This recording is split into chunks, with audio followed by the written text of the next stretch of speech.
أشهد أن محمدا رسول الله.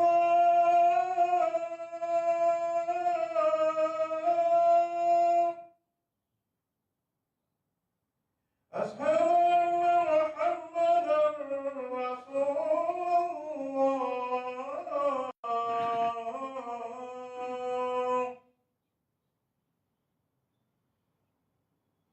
حي على الصلاة.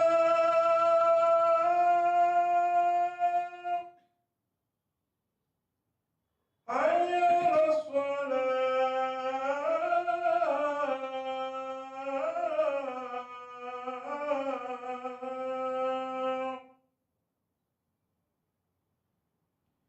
حي على الفلاح.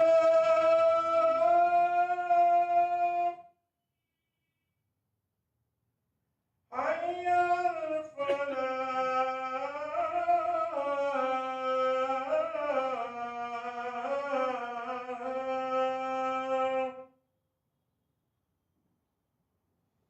الله أكبر. الله أكبر. لا إله إلا الله.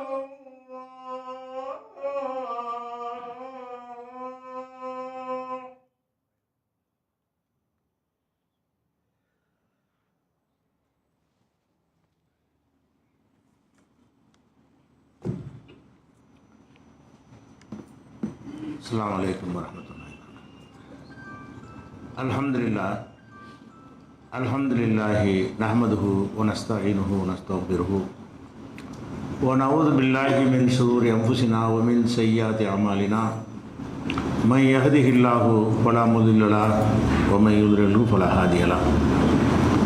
وأشهد أن لا إله إلا الله وحده لا شريك له وأشهد أن محمدا عبده ورسوله. أما بعد. கண்ணியத்திற்குரிய எல்லாம் வல்ல அல்லாஹு ஜல்ல ஷானஹு தஆலாவின் நல்லடியார்களே,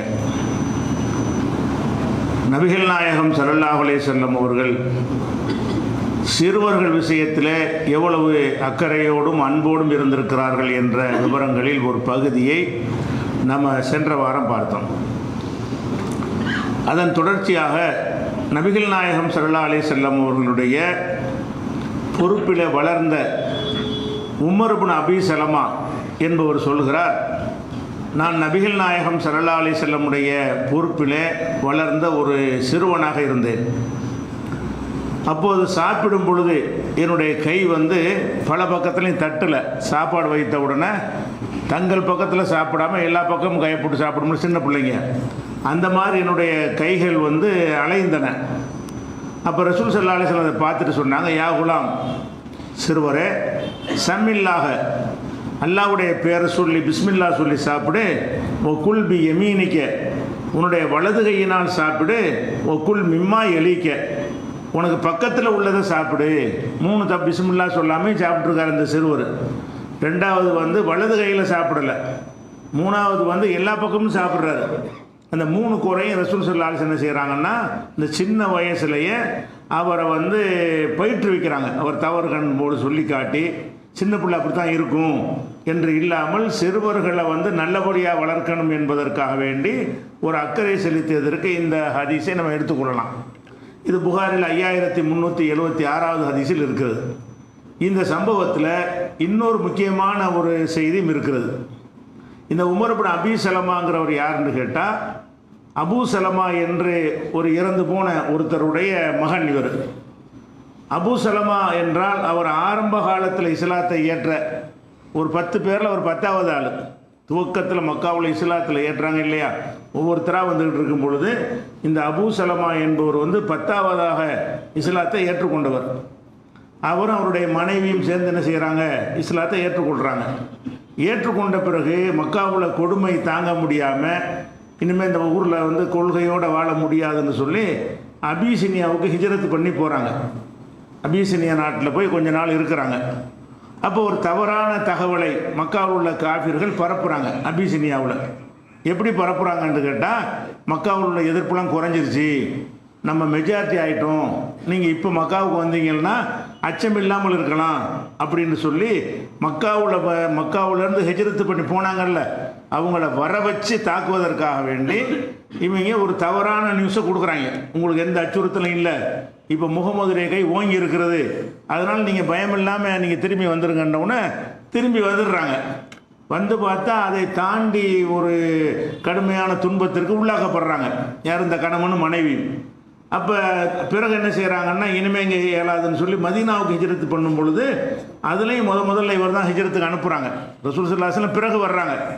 ஒவ்வொரு முறையாக அனுப்பும் பொழுது ஹிஜ்ரத் பண்ணி வந்தவர், பத்ர் உஹது போர்கள்லாம் கலந்து கொண்டவர், அப்படியான ஒரு தியாகியாக இருந்ததுனால அவர் மரணிச்சிடுறார். உஹது போருக்கு பிறகு அவர் இறந்துடுறார். இறந்த உடனே அவருடைய மனைவி தான் அந்த உம்மு சலமாங்கிறாங்க இல்லையா, அந்த உம்மு சலமாங்கிறவங்க அவருடைய மனைவி தான். அவரை ரசூல் ஸல்லல்லாஹு அலைஹி வஸல்லம் செய்கிறாங்கன்னா திருமணம் செஞ்சுக்கிறாங்க. உம்மு சலமா என்பது திருமணம் செய்கிறாங்க. திருமணம் செய்யும் பொழுது உம்மு சலமாவுக்கு அந்த நேரத்தில் 4 பிள்ளைங்க இருக்குது. அதில் ஒரு ஆள் தான் இந்த உமர் இப்னு அபி சலமாங்கிறவர் ஒருத்தர், சலமான்னு ஒருவர், ஜெயினபுண்டு ஒரு பொம்பளை பிள்ளை, தர்ராண்டு ஒரு பொம்பளை பிள்ளை, இப்படி 2 ஆம்பளை பிள்ளைகளும் 2 பொம்பளை பிள்ளைகளுமாக 4 குழந்தைகளோடு இருக்கிற அந்த உம்மு சலமா அவர்களை ரசூல் ஸல்லல்லாஹு அலைஹி வஸல்லம் அவர்கள் திருமணம் செய்து கொள்கிறார்கள். ஏன்னா தியாகம் பண்ண அந்த தியாகத்திற்காக வேண்டிய அந்த அபு சலமா ரொம்ப நெருக்கமான ஒரு ஆள், அவருடைய குடும்பத்திற்கு வாழ்வளிக்க வேண்டும் என்பதற்காக வேண்டி திருமணம் செய்கிறாங்க. அந்த திருமணம் செய்யும் பொழுது இந்த 4 பிள்ளைகளையும் தன்னோடு வைத்துக் கொள்கிறார்கள். இதுதான் முக்கியமான விஷயம். ஒரு பெண்ணை இன்றைக்கி நம்ம பார்க்குறோம், ஒரு விதவையான ஒரு பெண்ணை திருமணம் செய்கிறதா இருந்தால் பிள்ளை இல்லாமல் இருக்கணும், பிள்ளை இருந்துச்சுன்னு சொன்னால் அந்த பிள்ளை உங்கள் அம்மா வீட்டில் விட்டுருணும். நம்ம ஆண்களுடைய தன்மை எப்படி இருக்குன்னு கேட்டால், இவருக்கு பிள்ளை இருந்துச்சுன்னு சொன்னால் பிள்ளை வச்சுக்கிடுவாராம், வச்சுக்கிட்டு அதோடு அந்த மனைவி ஏற்றுக்கிறணுமா. ஒரு பொம்பளை கணவனை இழந்துட்டாங்க, 2 பிள்ளை இருக்குது, அதுக்கு ஒரு வாழ்க்கையை தேடும்போது என்ன செய்வாங்கன்னா, பிள்ளை இருக்குதே, பிள்ளைய உங்கள் அம்மா வீட்டில் விட்டுருவீங்களா, வேறு யாராவது பொறுப்பேற்றுக் கொள்வாங்களா என்று கேட்டு தான் இந்த கல்யாணம் நடக்கிறது. ஆனால் நபிகள் நாயகம் ஸல்லல்லாஹு அலைஹி வஸல்லம் என்ன செய்கிறாங்க, உம்மு சலமாவை திருமணம் செய்யும் பொழுது அவங்களுடைய 4 பிள்ளைகளுமே தன் பொறுப்பில் எடுத்துக்கொள்கிறாங்க. ஒரு பெண்ணை திருமணம் செஞ்சீங்கன்னு சொன்னால் அந்த பெண்ணுக்கு ஒரு தாய்மை இருக்கிறது, அந்த குழந்தைகளுக்கும் ஒரு தாய் பாசம் ஒன்று இருக்கும்ல. குழந்தைகள் தாயோட அன்புல இருக்கணும்னு விரும்பும் பொழுது உங்களுடைய ஒரு சுயநலத்துக்காக வேண்டி என்ன செய்கிறாங்க இன்றைக்கி நடைமுறையில், அந்த பெண்களை குழந்தை இல்லாமல் இருந்தால் தான் நான் கல்யாணம் பண்ணிக்கிடுவேன், குழந்தை இருந்தால் குழந்தை எங்கேயா தள்ளி விட்டுரு, அதுக்கப்புறம் தான் நான் திருமணம் செய்வேன் என்பது இருக்குது. இது இவனுடைய சுகத்துக்காக என்ன செய்கிறான்னா அந்த தாய் பிள்ளையை பிரிக்கிறான். அந்த தாய்மையுடைய இது அன்பு விளங்கி கொள்ளாமல் அந்த குழந்தைகள் பாசத்துக்கு எப்படி ஏங்க, அம்மா இல்லாமல் எவ்வளோ சிரமப்படும், இந்த விஷயத்தையெல்லாம் விளங்காமல் செய்கிறாங்க. ஆனால் ரசூல் ஸல்லல்லாஹு அலைஹி வஸல்லம் அதை விளங்குறாங்க. 4 பிள்ளை அவங்களே ஒரு கஷ்ட ஜீவன் நடத்தக்கூடிய நிலைமை. ரசூல் ஸல்லல்லாஹு அலைஹி வஸல்லம் அவர்கள் தனிப்பட்ட வாழ்க்கையில் கோடீஸ்வரர் கிடையாது. மக்காவில் இருக்கும்போது எப்படி இருந்தாங்க, மக்காவில் இருக்கும்பொழுது ஊரில் அவங்க தான் பெரிய பணக்காரர். ஆனால் அல்லாஹ்வுக்காக எல்லாத்தையும் ஹிஜ்ரத் பண்ணி தியாகம் செஞ்சுட்டு மதீனாவுக்கு வந்த பிறகு அவங்களுக்கு கோடியாக வருமானம் வந்துச்சுன்னா கஜானாவில் வந்துச்சு, அரசாங்கத்துக்கு வந்துச்சு. ஆனால் அரசாங்கத்துக்கு தொட மாட்டேன்ட்டாங்க. அரசாங்கத்தில் ஜக்காத்து சதக்கா பொருள்கள் எங்களுடைய குடும்பத்தாருக்கு ஹராம்னு அறிவிச்சிட்டாங்க. அதுலேருந்து வாரி வாரி மக்களுக்கு கொடுத்தாலும் தனக்கு எடுத்துக்கொள்ள மாட்டார்கள். அவர்களுக்கு வர வேண்டிய என்னென்னா ஒரு விவசாய நிலத்திலிருந்து வரக்கூடிய ஒரு வருமானம், ஒரு சின்னதாக ஒரு ஆட்டு பண்ணை, இந்த மாதிரி வருமானத்தில் இருக்கும் பொழுது மனைவியையும் மனைவியுடைய 4 பிள்ளைகளையும் சேர்த்து சுமக்கிறது எவ்வளோ பெரிய கஷ்டமான விஷயம். ஆனால் ரசூல் ஸல்லல்லாஹு அலைஹி வஸல்லம் செஞ்சுருக்காங்க, இந்த குழந்தைகள் நலனை பார்க்குறாங்க. சிறுவர்கள் இந்த தாயை நம்ம கல்யாணம் பண்ணிவிட்டு இந்த சிறுவர்களை எங்கேயாவது கொண்டு விட்டுரு, இந்த சிறுவர்கள் இல்லாமல் இருந்தால் தான் நான் கல்யாணம் பண்ணுவேன் அப்படின்னு சொல்லாமல் அவர்களை சுமந்து கொண்டு அவர் அந்த வார்த்தையை அவர் சொல்கிறார். உமர் இப்னு அபி சலமா சொல்கிறாரு, குன்து குலாமன் ஃபி ஹஜரி ரசூலுல்லாஹி ஸல்லல்லாஹு அலைஹி வஸல்லம், நான் ரசூலுல்லாஹ்வுடைய பொறுப்பில் வளர்ந்த ஒரு இளைஞனாக சிறுவனாக இருந்தேன். அந்த சிறுவனாக இருக்கும்போதே ரசூல் ஸல்லல்லாஹு அலைஹி வஸல்லம் சாப்பிடும்போது ஒன்றா உட்கார சாப்பிட்டு குடிச்சிருக்காங்க. பெத்த பிள்ளை கிடையாது, மனைவியுடைய பிள்ளை தான். அந்த பிள்ளையோடு உட்காந்து அவங்களும் சாப்பிட்றாங்க. அந்த அளவுக்கு அந்த பாசம் காட்டியிருக்கிறாங்க. அப்போ தான் இந்த போதனையை சொல்கிறாங்க, நீ வலது கையில் சாப்பிடு, பக்கத்தில் உள்ளது சாப்பிடு, அல்லாஹ்வுடைய பேரை சொல்லி சாப்பிடு என்றெல்லாம் சொல்கிறாங்களே. இந்த அறிவுரை மாத்திரம் இல்லாமல் அந்த பொறுப்பை சுமக்கிறாங்கள்ல, அந்த சிறுவருடைய உணர்வை கருத்தில் கொண்டு சிறுவரையும் தாயோடு இருக்கிற மாதிரி அவங்க திருமணம் செய்து கொண்டார்களே. இதில் நம்ம நிறைய பேருக்கு பாடம் இருக்கிறது. மறுமணத்தை விரும்பக்கூடியவர்கள், விதவைகளை திருமணம் செய்யக்கூடியவர்கள் இந்த பிள்ளைகளை சந்தில விட்டீங்கன்னு சொன்னால் தாயையும் பிள்ளையும் பிரித்தது பாவம். தாயும் பிள்ளையும் அந்த பிள்ளைக்கு பாசம் இல்லாட்டி என்ன ஆகும்? எப்படி வளர்க்கப்படாது? அந்த தாய் இவ்வளோ துடிச்சு போயிடுவா. உங்களோட சந்தோஷமாக இருப்பதற்காக வேண்டி இந்த பிள்ளைகள்லாம் இழக்கணுமா? அப்படிங்கிறத சிந்திச்சு பார்க்கறதுக்கு இந்த ஹதீஸில் ஒரு ஆதாரம் இருக்குது. இதை ஒரு முன்மாதிரி எடுத்துக்கொள்ளலாம். இது ஒரு சம்பவத்துக்காக சொல்கிறோம். ரசூல் ஸல்லல்லாஹு அலைஹி வஸல்லம் அவர்கள் அந்த சிறுவர்கள் விஷயத்தில் ரொம்ப என்ன செய்கிறாங்கன்னா கவனம் செலுத்தக்கூடியவர்களாக இருந்தார்கள். சிறுவர்கள் நல்லா வளர்க்கணும், மனைவியுடைய பிள்ளையாக இருந்தாலும் நம்ம தான் அதுக்கு பொறுப்பு என்றெல்லாம் அந்த இது பார்க்கும் பொழுது இப்படியான ஒரு தன்மை வந்து மனிதர்களுக்கு தேவையான ஒரு தன்மையாக இருக்குது. அடுத்ததாக வந்து ரசூல் ஸல்லல்லாஹு அலைஹி வஸல்லமுடைய பெரிய தகப்பனார் அபூ தாலிப். அவருக்கு வந்து அலின்னு ஒரு மகன் இருந்தாங்க, அவர் மருமகன் தெரியும். இன்னொருத்தர் ஜாஃபர் இப்னு அபி தாலிப், ஜாஃபர் இன்னொருத்தர், அவர் அலி ரலியல்லாஹு அன்ஹுடைய சகோதரர். அவரும் வந்து இஸ்லாத்தை ஏற்றுக்கொண்டார். அப்போ உக்கையில் இருந்தார், அவரும் இஸ்லாத்தை ஏற்றுக்கொண்டார். அபூ தாலிபுடைய பிள்ளைகள்லாம் ஏற்றுக்கிட்டாங்க, அபூ தாலிப் தான் ஏற்றுக்கல. கடைசி வரைக்கும் ரசூலுல்லாஹ் சொல்லி பார்க்குறாங்க, அவர் நான் எங்களோட அப்பம்பாட்டம் வழியில் தான் மரணிப்பேன் போயிட்டார். அந்த போயிட்டு வந்தனால ஜாஃபர் அவர்களை ரசூலுல்லாஹ் ரொம்ப விரும்புவாங்க. தம்பி தானே, சின்னாப்ப மகன், பெரியாப்ப மகன், அண்ணன் தம்பி உறவு இருக்கும்ல, அது விரும்புவாங்க. இப்போ ஜாஃபர் அவர்கள் என்ன செய்கிறாங்கன்னா ஒரு போரில் வந்து கொல்லப்பட்டுறாங்க. கொல்லப்பட்ட உடனே அது கூட எப்படி கொல்லப்படுற அந்த சம்பவத்தை கூட ஹதீஸில் எப்படி வருதுன்னு கேட்டால் ரசூல் ஸல்லல்லாஹு அலைஹி வஸல்லம் அவர்கள் வந்து அந்த சொல்லி அனுப்புகிறாங்க. போர்க்களத்துக்கு போகும் பொழுது ஜெயிது வந்து அந்த போர்க்கள தலைமை தாங்குவாங்கல்ல, தலைமை தாங்கும் பொழுது ஜெயிது வந்து என்ன செய்யணும், அந்த கொடியை தலைமை தாங்கிற கொடியை முதல்ல பிடிக்கணும், அவர் கொல்லப்படுவார் சொல்லி அனுப்புகிறாங்க. ஒரு படையை அனுப்பும் பொழுது ஜெயிது தலைமை தாங்கி போவார், ஆனால் அவர் கொல்லப்படுவார். அவர் கொல்லப்பட்ட உடனே ஜாஃபர் வந்து அந்த கொடியை பிடிக்கணும், அவரும் கொல்லப்பட்டு விடுவார். அதுக்கப்புறம் அப்துல்லா இப்னு ரவாஹா, அப்போ அவர் தலைமை தாங்கணும், அவரும் கொல்லப்பட்டுருவார் அப்படின்னு சொல்லி ரசூலுல்லாஹ் சொல்லி அனுப்புகிறாங்க. அதுக்கப்புறம் நீங்களாக கூடி ஒருவர் தேர்ந்தெடுத்து கொள்ளுங்கள்னு சொல்லி காலித் இப்னு வலீதை தேர்ந்தெடுக்கிறாங்க. அதையும் சொன்னபடியே 3 பேர் கொல்லப்பட்டுறாங்க.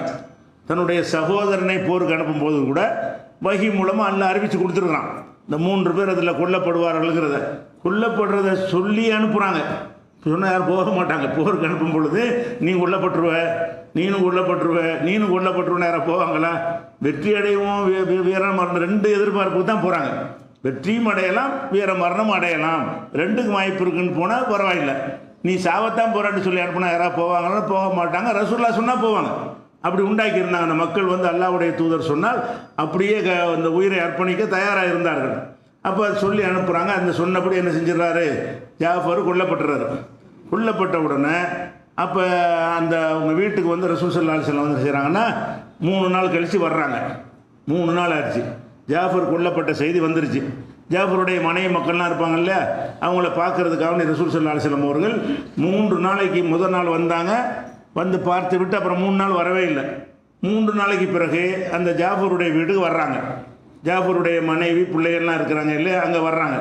வந்தோன்னு என்ன செய்கிறாங்கன்னா அந்த பிள்ளைகள்லாம் என்கிட்ட கொண்டு வாங்க, ஜாஃபருடைய பிள்ளைகள் இருக்கும்ல, ஜாஃபர் மூத்தா போயிட்டார், அவருடைய பிள்ளைகளை என்கிட்ட கொண்டு வாங்க என்று சொன்னார்கள். அப்போ எங்களை வந்து கோழி குஞ்சு மாதிரி கவனிப்பாரட்டு நாங்கள் இருந்தோம். எங்களை கொண்டு வந்து ரசூலுல்லாஹ்க்கு முன்னாடி நிறுத்தினாங்க. நிறுத்தணும்னு ரசூல் ஸல்லல்லாஹு அலைஹி வஸல்லம் அவர்கள் தலையை மலிக்கிறவரை வர சொல்லி இவங்களை அந்த பிள்ளைகளுக்குலாம் மொட்டை அடிக்கிறேன்னா என்னன்னு கேட்டால் கவனிப்பார் இல்லாமல் இருக்கிறாங்க. அது தலையெல்லாம் பரட்டையாகி போய் அந்த தாய் கவலையில் இருப்பாங்க இல்லையா, அதனால் இது வந்து முடியெல்லாம் பராமரிக்க இயலாது. அதனால் மௌத்தா போனால் மொட்டை அடிக்கணும் உழைக்கிறக்கூடாது. அதனால் அந்த கோழி குஞ்சு மாதிரி இருந்தோன்னு வருதில்ல, அது பராமரிப்பு இல்லாமல் இருந்ததுனால அந்த பிள்ளைகளுக்கு மொட்டை அடிக்க சொல்கிறாங்க. மொட்டை அடிக்க சொல்லிட்டு செய்கிறாங்க. அதில் 2 பிள்ளைங்க, ஒரு ஆள் முகமது, இன்னொரு ஆள் வந்து அப்துல்லா. அந்த ஜாஃபருடைய பிள்ளைகளில் ஒரு ஆள் பேர் முகமது, இன்னொரு ஆள் பேர் அப்துல்லா. அப்போ ரசூலுல்லாஹ் 2 பேரையும் கூப்பிட்டு சொல்கிறாங்க, இந்த முகமதுங்கிற பையன் வந்து அபூ தாலிப் மாதிரியே இருக்கிறான், அப்போ தாத்தா மாதிரி பாட்டனார் மாதிரியே இருக்கிறான். இந்த அப்துல்லாங்கிற இந்த பையன் வந்து அப்படி அச்சு அசலாக என்னை மாதிரி இருக்கிறான். அப்துல்லாங்கிற ஒரே குடும்பம் தானே, என்னை மாதிரி இருக்கிறான் என்று அதையும் பாராட்டிட்டு என்ன செய்கிறாங்கன்னா பிறகு என்ன செய்கிறாங்கன்னா, இறைவா ஜாஃபருடைய குடும்பத்தாருக்கு நீ நல்லது செய்வாயாக, 3 நாள் ஆச்சு, இனிமேல் யாரும் அழுவக்கூடாது, அதனால் நான் 3 நாள் வராமல் இருந்தேன், 3 நாளைக்கு பிறகு இனிமேல் அழுவக்கூடாது என்று சொன்ன உடனே அந்த அம்மா வந்து முறையிடுறாங்க. யார்? இந்த ஜாஃபருடைய மனைவி, இந்த பிள்ளைகளுடைய தாயார். அல்லாஹ்வுடைய தூதரே, இந்த பிள்ளைகள்லாம் அனாதைகளாக இருக்குது, நாங்கள் என்ன செய்கிறது, விட்டுட்டு போயிட்டார, தகப்பனார் இல்லை, இந்த பிள்ளைகளை வச்சுக்கிட்டு நான் எப்படி பராமரிக்க முடியும் என்று கேட்குறாங்க. அப்போ ரசூல் ஸல்லல்லாஹு அலைஹி சொல்கிறாங்க, அல் ஐலத்த தகாஃபின் அலைஹிம், வறுமைக்கு தான் நீ பயப்படுறீங்களா, அந்த குழந்தைகள் சம்பந்தமாக பசி பட்டினி அந்த விஷயத்தான் நீ பயப்படுறியா என்று கேட்குறாங்க. ஆமான்னு சொன்ன உடனே அன வலியும் துன்யா உள்ளாகிறான், இந்த துன்யாவிலே ஆகிரத்திலையும் இவர்களுக்கு பொறுப்பு நான் ஏற்றுக்கிறேன், அந்த பிள்ளைகளுடைய அனைத்து செலவுகளையும் நான் ஏற்றுக்கிறேங்கிறாங்க. கூட பிறந்த தம்பி கிடையாது, சின்னப்பா மகன் தான் இறந்து போயிருக்காரு, அவருடைய பிள்ளைகள். நம்ம கூட பிறந்த தம்பி மூத்தாப்பனா அந்த பிள்ளையை நம்ம தத்தெடுப்போமா? நம்ம உடன் பிறந்த தம்பியோ அண்ணனோ மூத்தா போயிட்டாங்கன்னு சொன்னால், அவங்களுக்கு அனாதை பிள்ளைகள் இருக்குன்னு சொன்னால், அண்ணங்கிற முறையில் போய் நீங்கள் எதுக்கு கவலைப்படாதீங்க. அப்போ ரசூல்லா பெரிய மல்டி மில்லியனராக இருந்து ஏற்றுக்கிட்டால் அது பெரிய ஆச்சரியமானது இல்லை. ரசூல்லா இருந்த நிலைமையில் ஏற்றுக்க முடியுமா? அவங்களுக்கு ஒரு ஆடைக்கு மறு ஆடை இல்லை, ஒரு சாப்பாட்டுக்கு மறு சாப்பாடு இல்லை, 3 பேரிச்சம்பழத்தில் தண்ணீரையும் சாப்பிட்டு கொண்டு வாழ்ந்த ஒரு வாழ்க்கையை வாழும் பொழுது பணம் குவிந்திருக்கிற ஆளுக்கு லட்சம் பேர் கூட ஏற்றுக்கலாம். எந்த ஒரு வாய்ப்பு வசதி இல்லாத நேரத்தில் கூட என்ன பார்க்குறாங்கன்னு கேட்டால், இது எங்கே போகும் இந்த பிள்ளைகள்? தகப்பன் இறந்துட்டார், இந்த பிள்ளையை வச்சு தாய் எப்படி அதை பராமரிக்க இயலும் என்று சொல்லி, நானாச்சு அதுக்கு பொறுப்பு என்று சொல்லி அந்த குழந்தைகள் வளர்க்கிற பொறுப்பை அவங்க ஏற்றுக்கிட்டாங்க. அதற்காக ஒரு செலவுகளை மனைவி மக்களுக்கு கொடுக்குற மாதிரி அவர்களும் கொடுக்கக்கூடியதை ஏற்றுக்கிறாங்க.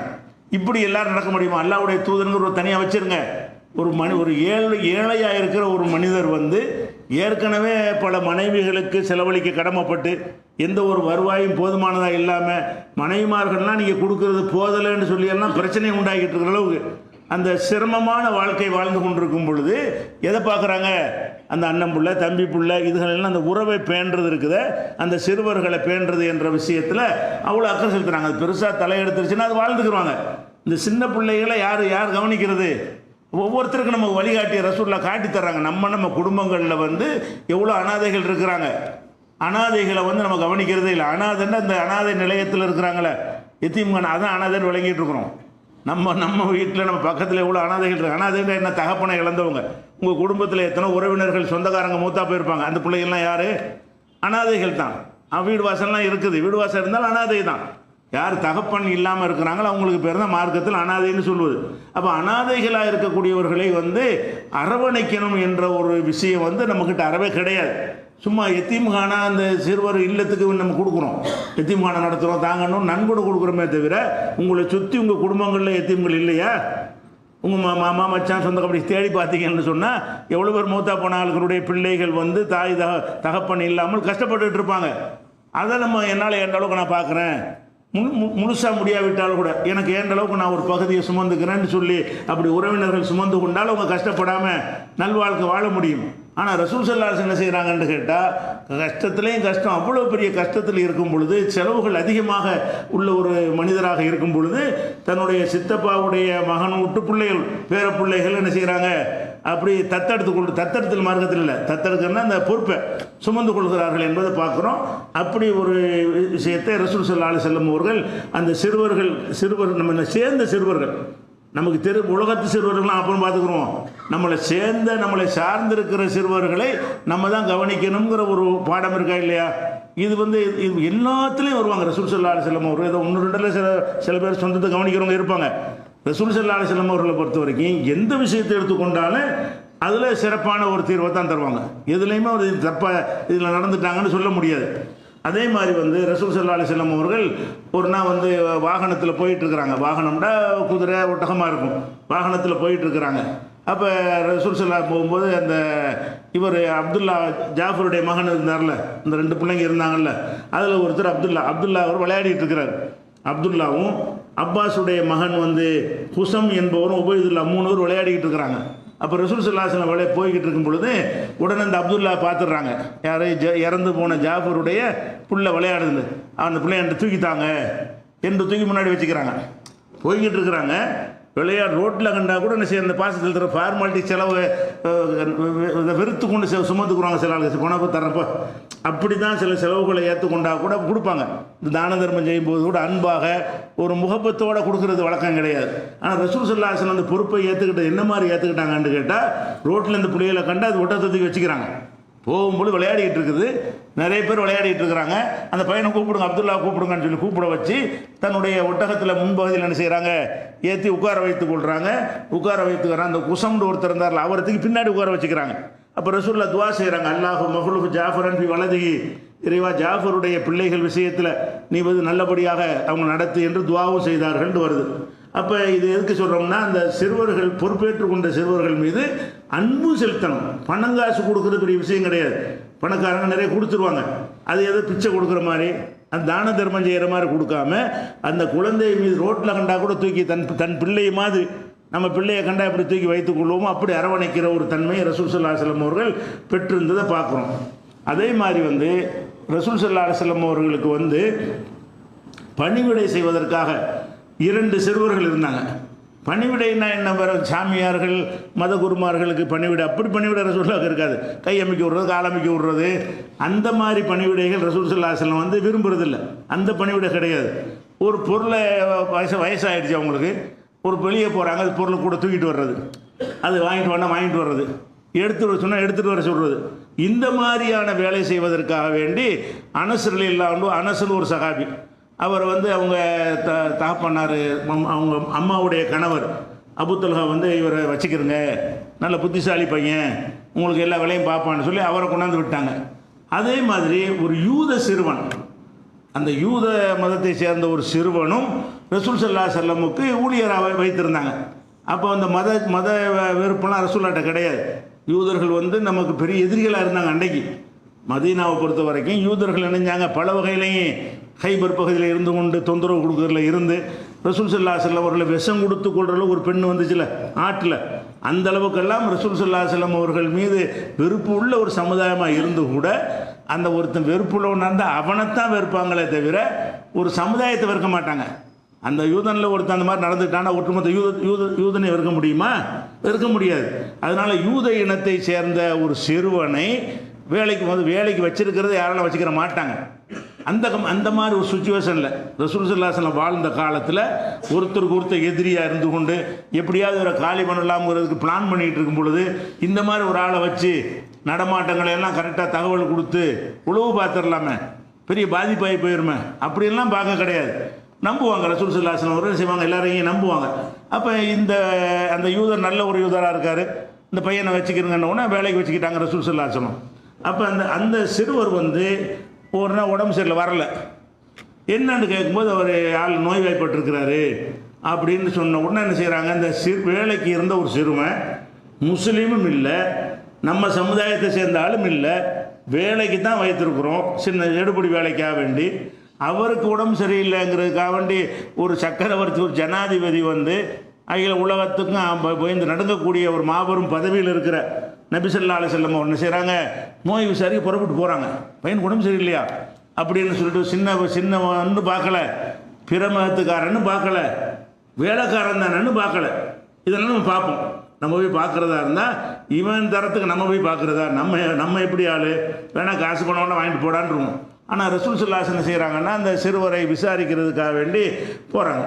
போய் தலைமாட்டில் உட்காந்து கொண்டு என்ன செய்கிறாங்க, பார்க்குறாங்க. அவர் ஒரு சக்கராத்து நிலையில், நோயின்னா பெரிய நோயின்னு சொன்னால் தலைவலி காய்ச்சல் இல்லை, அந்த பையன் ரொம்ப சக்கராத்தான ஒரு நிலையில் இருக்கிறார், மரணம் ஆயிடுவாருங்கிற அளவு தெரியுது பார்த்தா. அப்போ ரசூலுல்லாஹ் என்ன செய்கிறாங்க, தலைமாட்டில் உட்காந்து கொண்டு, அஸ்லிம், இந்தப்பா தம்பி, என்கிட்ட வேலை பார்த்துட்டு இருக்கிற, நீ இஸ்லாத்தை ஏற்றுக்க, நீ மறுமையில் வெற்றி பெற்றுருவ, இஸ்லாத்தை ஏற்றுக்கொண்டு அப்போ தான் சொல்கிறாங்க. ஆள் சேர்க்கறதுக்கு சொல்லலை, போயிடுவாருங்கிற இடத்துல சொல்கிறாங்க. நம்ம இஸ்லாத்தில் ஏற்றுக்கொள்ளா நம்பரை கூட்டி மெஜாரிட்டி ஆகுறதா இருந்தால் தன்னை வேலை பார்த்துட்டு இருக்கும்போது சொல்லியிருக்கணும். முடியாமல் போய் கடைசி கட்டத்தில் இருக்கிற ஆள்கிட்ட சொன்னால் என்ன ஆகும், ஒரு இஸ்லாத்தை ஏற்றுக்கிட்டால் நமக்கு நம்பர் ஏதாவது கூடுமா? அவர் தான் நாளைக்கு போயிடுவார். கடைசி சாவரில் ஒரு இஸ்லாத்தை ஏற்றுக்கொண்டதுனால துன்யாவில் ஏதாவது லாபமா, நமக்கு மெஜாரிட்டி ஆகிடுவோமா? ஒரு பயனுமே இல்லை. அப்போ அக்கறை தான் அதில் இருப்பதெல்லாம் என்னது, நம்ம கூடணும் மெஜாரிட்டி ஆகணுங்கிறதுலாம் கிடையாது. நம்மள்கிட்ட வேலை பார்த்த பையன் சொர்க்கத்துக்கு போயிடணும், அவனுடைய மர்ம வாழ்க்கை நல்லா இருக்கணும் என்பதற்காக என்ன செய்கிறாங்கன்னா, அசல் இந்த இஸ்லாத்தை ஏற்றுக்கப்பாங்கிறாங்க. அப்போ அவர் தகப்பனார் நிற்கிறார் பக்கத்தில், நோய் விசாரிக்க போகும் பொழுது அந்த வீட்டுக்கே போகிறாங்க. அந்த யூதரும் நிற்கிறாரு, தகப்பனாரே வைத்துக்கொண்டு ரசூலுல்லாஹ் என்ன செய்கிறாங்க, நம்ம இஸ்லாத்தை ஏற்றுக்கப்பா, மூத்தாவை போயிட்டீங்கன்னா நான் மறுமையில் வெற்றி பெற்றுருவேன். சும்மா அந்த வார்த்தை மட்டும் ஹதீஸில் வருது, விவரமாக தான் சொல்லியிருப்பாங்க. இஸ்லாத்தை ஏற்றுக்கு முட்டையாக சொல்லுவாங்க, அதுக்குரிய காரண காரியத்தெல்லாம் விளக்கி அதை சொல்லியிருப்பாங்க. அப்போ அந்த பையன் என்ன செய்கிறாருன்னு கேட்டால் அப்படி தகப்பனாரை பார்க்குறாரு. என்ன வாப்பா வச்சு என்ன சொல்கிறாங்கன்னா, வாப்பா ஒத்துக்குறாரு, அவர் யூதராக இருக்கிறாரு, நம்ம போய் இஸ்லாத்தை இவர் சொல்ல கேட்டு ஏற்றுக்கிட்டோம்னு சொன்னால் வாப்பாவுக்கு பிடிக்காத அப்படிங்கிறதுக்காக என்ன செய்கிறாரு, அவர் தந்தை எப்படி லேசாக பார்க்குறாரு கண்ணை கொண்டு. வாயினால் கேட்குறது கூட முடியல அவருக்கு. இப்போ நகரையில் அபிஹி தகப்பன் அப்படி பார்க்குறாரு. அப்போ அந்த தகப்பனார் சொல்கிறாரு, அத்தி அபுல் காசிம், அபுல் காசிம் சொல்ல கேளு. ரசூல்லாவுக்கு பேர் அபுல் காசிம். ரசூல்லா வந்து பொதுவாக எல்லாரும் என்ன கூப்பிடுவாங்கன்னா முகமதுன்னு கூப்பிட மாட்டாங்க, அதுதான் பேர். அபுல் காசிம்ட்டு தான் அவங்கள என்ன செய்வாங்க, ஹதிஜா நாயகிலேருந்து எல்லாருமே என்ன செய்வாங்கன்னா பிற சமுதாயத்து ஆளுங்க கூட ரசூல்லா வந்து கூப்பிட்றாருந்தா அபுல் காசிம்னு கூப்பிடுவாங்க. ஏன் அபுல் காசிம்னு கூப்பிட்றாங்கன்னு கேட்டால், காசிம்னு ஒரு பிள்ளை மக்காவில் இருக்கும் பொழுது ஹதிஜா நாயகி பிறந்து இறந்துருச்சு. அதனால் காசிமுடைய தகப்பனார், ஒரு பிள்ளை இறந்துட்டான், அபுல் காசிம்னா காசிமுடைய தகப்பனார்னு பேர். அப்போ ரசூல்லாவுக்கு ஒரு காசிம்னு ஒரு பிள்ளை இருந்து மக்காவில் இருக்கும்போது அந்த பிள்ளை ஆம்பளை பிள்ளை இறந்த பிறகு ரசூல்லாவுக்கு பேர் என்னது, அபுல் காசிம்னு அந்த ஹதிஜா நாயகி தன்னுடைய கணவர் அப்படி கூப்பிடுவாங்க. அவங்க கூப்பிட்றத வச்சு எல்லாருக்கும் பரவி என்ன செய்வாங்க, எல்லாருமே அபுல் காசிம் அபுல் காசிம்னு சொல்லுவாங்க. அது யூதர்கள் என்ன செய்வாங்க, பேரை சொன்னாலும் நல்லா இருக்காது, ஒரு வேறு ஏதாவது ஒரு செல்ல பேரை சொன்னால் நல்லாயிருக்கும், ஒரு ஆளுடைய பேரை சொன்னால் தலையில் அடிச்ச மாதிரி இருக்கும்ல, அதனால் முகமது கட்டுப்படுன்னா நல்லா இருக்காது. அதுக்காக அந்த யூதர் என்ன பண்ணுறாருன்னு கேட்டால், அந்த செல்லமான பேர் ரசூல்லாவுடைய செல்ல பேர் என்னன்னு கேட்டால் அபுல் காசிம்ங்கிறது. அப்புறம் அந்த யூதர் சொல்கிறாரு, அத்தி அபுல் காசிம், அபுல் காசிம் சொல்கிறத கேளு அப்படிங்கிறாங்க. ரசூல்லா சொல்கிறத கேளு, ரசூல்லான்னு சொல்ல மாட்டார்ல அவர் ரசூல்லா ஏற்றுக்கல இல்லை, அதனால் அபுல் காசிம் சொல்கிறத கேளுன்ற உடனே அந்த பையன் என்ன செய்யறா, அஷ்ஹது அல்லா இலாஹ இல்லல்லாஹ்னு சொல்லி அந்த களிமாவை சொல்லிடுறாரு. இப்போ ஹரஜன் நபி ஸல்லல்லாஹு அலைஹி வஸல்லம் யக்குல் அல்ஹம்துலில்லாஹி அல்லதி அன்கதஹு மினன் நார். ரசூல்லா வரும்போது சொல்லிக்கிட்டே வர்றாங்க, இந்த பையனை நரகத்திலிருந்து விடுவித்த அல்லாஹ்வுக்கு எல்லா புகழும். அவங்க சந்தோஷம்னா என்னென்னா அவன் மர்ம வாழ்க்கை நல்லா அமைஞ்சிருச்சுங்கிறதான். இந்த இஸ்லாத்தை ஏற்காமல் அவன் ஒத்தா போயிருந்தான் நரகவாசியாக போயிடுவானே. சிறுவன்னா பருவம் அடைஞ்ச சிறுவன் உழைக்கணும். சிறுவன்னா குழந்தைகளுக்கு தான் அது கிடையாது, பருவம் அடைஞ்ச சிறுவன். அப்போ சிறுவனாக இருக்கும்போது ரசூல் என்ன செய்கிறாங்க, அல்ஹம்துலில்லாஹி அல்லதி அன்கதஹு மினன் நார், நரகத்திலிருந்து இவனை விடுவித்த அல்லாஹ்வுக்கு எல்லா புகழும்னு சொல்லிட்டு வெளியே வர்றாங்க. அப்போ இந்த சம்பவத்தில் இது புகாரில் 1356வது ஹதீஸில் இருக்கிறது. இந்த சம்பவத்தில் எவ்வளோ விஷயங்கள் அறிந்து கொள்கிறோம் என்றால், பிற மதத்தவர்கள் என்பதற்காக ரசூல் ஸல்லல்லாஹு அலைஹி வஸல்லம் அவர்கள் காழ்ப்புணர்வு காட்ட மாட்டாங்க. அவன் மனுஷங்கிற வகையில் என்ன செய்ய பார்ப்பாங்க. அதே மாதிரி நோய் வாய்ப்பட்டால் விசாரித்தல் என்பது நம்ம என்ன செய்கிறோம், முஸ்லீமுக்கு தான் நோய் விசாரிக்கிறது இருக்குங்கிற மாதிரி விளங்கி வைத்திருக்கிறோம். நோய் அவங்க தெரிஞ்சவங்க பழகணவங்க நோய் வாய்ப்பட்டாங்கன்னா அவங்களையும் போய் என்ன செய்யணும், விசாரிக்கிறது மார்க்கத்தில் ஒரு வழிமுறை என்று பார்க்கணும். அதே மாதிரி சின்னவன் பெரியவங்கிற பார்ப்பாடலாம் கிடையாது. சின்ன பிள்ளைக்கு உடம்பு சரியில்லாட்டா கூட நம்ம வந்து என்ன செய்ய மாட்டோம், வாப்பாட்டை விசாரிச்சுட்டு போயிடுவோம். ஒரு சிறுவருக்கு வரலம்னா ஃபோனில் விசாரிச்சுக்கிறோம். சின்ன பிள்ளைவே பெரிய ஆள் போய் பார்த்து விசாரிக்கிறதுங்கிறது ரொம்ப ரொம்ப நெருங்கின உறவுகளில் இருக்குமே தவிர இவ்வளவு இப்படியான இதில் இருக்காது. வேறு சமுதாயத்துக்காரரு எந்த சொந்தம் பந்தம் விட்டு அவனோடு கிடையாது. அப்படியான ஒருத்தருக்கு உடம்பு சரியில்லைங்கும் போது பார்க்க போயிருக்கிறாங்க. அதுக்கு பிறகு என்ன செய்கிறாங்கன்னு கேட்டால், ரசூல் ஸல்லல்லாஹு அலைஹி வஸல்லம் அவர்கள் அந்த கடைசி நேரத்தில் தன்னோட இருக்கிற வரைக்கும் இதில் தலைவிக்கன்னு சொன்னாங்களான்னு வரல. ஆனால் எப்போ சொல்கிறாங்க, அவர் மரண தலைவிக்கிற நேரத்தில் என்ன செய்கிறாங்க, அதை ஆகிரத்தை சிந்திக்கிறாங்க. ஒரு மனிதனுடைய ஆகிரத்து நல்லா இருக்கணும் அப்படின்னு சொல்லி என்ன செய்கிறாங்க சொல்கிறாங்க.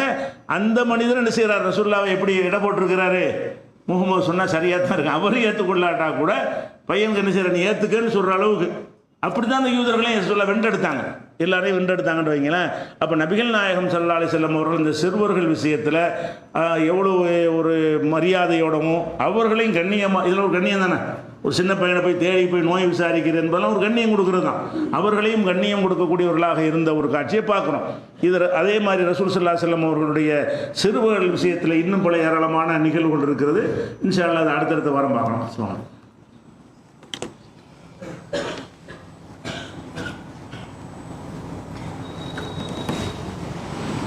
அன்பிற்குரிய சகோதரர்களே, இப்போ சமீப காலமாக 2 வாரங்களாக இந்த கள்ளக்குறிச்சி சம்பவம் வந்து பரபரப்பாக பேசப்பட்டு கொண்டிருக்கிறது. அந்த கள்ளக்குறிச்சியில் ஒரு மாணவி வந்து இறந்து போயிடுறாங்க. இறந்து போனது வந்து பள்ளி நிர்வாகம் சொல்லுது மேலேருந்து குதித்து தற்கொலை பண்ணிக்கிட்டாங்கன்னு சொல்கிறாங்க. குடும்பத்தார் சொல்கிறாங்க தற்கொலை கிடையாது, மேலேருந்து குதித்து சாவலை, அது வந்து ஏதோ கொலை பண்ணிவிட்டாங்க என்று நாங்கள் சந்தேகப்படுறோம்னு சொல்லி அவங்க சில காரணங்கள், அது உள்ளே போக வேண்டிய காரணங்களை சொல்லி அவங்க மறுக்கிறாங்க. அப்போ இந்த மாதிரி ஒரு சம்பவம் நடக்கும் பொழுது அதை ஒரு அரசாங்கம் எப்படி அதை டீல் பண்ணணுமோ அப்படி டீல் பண்ணக்கூடிய ஒரு திறமை தமிழக காவல்துறைக்கு இருப்பதாக தெரியலை.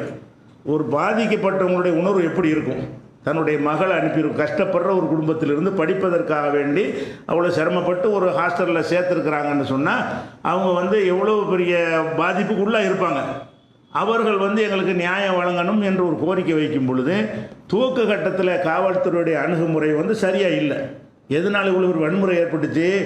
நாங்கள் இது தவறு நடந்திருந்தால் விடமாட்டோம், கண்டிப்பாக நடவடிக்கை எடுப்போம், ஒன்றும் கவலைப்படாதீங்க என்று அவங்களை அழைத்து பேசி அந்த உறுதிமொழியை கொடுத்துருந்து நாங்கள் ஒரே கரெக்டாக விசாரிப்போம் என்றெல்லாம் சொல்லாமல் அந்த நிர்வாகம் சொல்லக்கூடியதையே வாந்தி எடுக்கிறாங்க. அதை வந்து தற்கொலைதான்னு சொல்லி ஒரு அடுத்த நிமிஷம் முடிவெடுக்க முடியுமா? இந்த மாதிரி சில அதிகாரிகளுடைய பேச்சினால தான் கோபம் ஏற்படுது மக்களுக்கு. ஒரு சம்பவம் நடந்திருக்குது, நீ விசாரிக்கிறேன்னு சொல்லு, எப்படியாவது நாங்கள் எல்லா தனிப்படையை போடுவோம், அதை கண்டுபிடிப்போம், அதை வந்து நடவடிக்கை எடுப்போம்னு சொல்லி உறுதிமொழி கொடுக்காம பெற்றோருடைய அந்த உணர்வுகளை வந்து பிள்ளையை இப்போ இழந்தவனுக்கு தானே தெரியும், அதை கணக்கில் கொள்ளாமல் என்ன செய்கிறாங்கன்னா அந்த காவல்துறையுடைய பேச்சுக்கள் வந்து அவங்களுக்கு நம்பிக்கை அளிக்கும் விதமாக பேசலை. இப்படி தான் இப்பவும் நடக்கிறாங்க. பாதிக்கப்பட்டவன் போய் காவல்துறையை நம்ம தமிழகத்தில் வந்து அணுக முடியலை. பாதிக்கப்பட்டவனுக்கு சார்பாக பேசவே மாட்டேங்கிறாங்க. அங்கே உள்ள பணக்காரன் ஏன்னா இருந்தான்னு சொன்னால் அவங்க அதை பார்ப்பாங்க, இவன் கல்லூரி நடத்துகிறானா, பள்ளிக்கூடம் நடத்துகிறானா, பணக்காரனாக இருக்கிறான், அவனை விட்டு நல்லபடியாக கவனிச்சிக்கிடுவான், காசு பணம் தருவான், அவனுக்கு எதிராக கம்ப்ளைண்ட் வருதா நம்ம கண்டுக்கிற கூடாது. இப்படியான ஒரு பொது புத்தி தான் தமிழ்நாட்டில் உள்ள அதிகமான காவல்துறையில் இருக்கிறது. நியாயமான ஒரு புகார்களை வந்து ஏற்றுக்கொள்ள மாட்டேங்கிறாங்க, யாருக்கு எதிராக கொடுக்குறான்னு பார்க்குறாங்க. பெரிய இடத்துக்கு எதிரான புகார்னு சொன்னால் அதை வந்து அலட்சியப்படுத்துகிறாங்க. சாதாரண ஆட்களில் உள்ள புகார் எடுத்துக்கொள்வாங்க. பெரிய இடத்துக்கு எதிரான புகார்னு சொன்னால் அவனை எப்படி நம்ம நடவடிக்கை எடுக்கிறதுங்கிற மாதிரியான உணர்வு தான் இந்த அவ்வளோ காரணம்.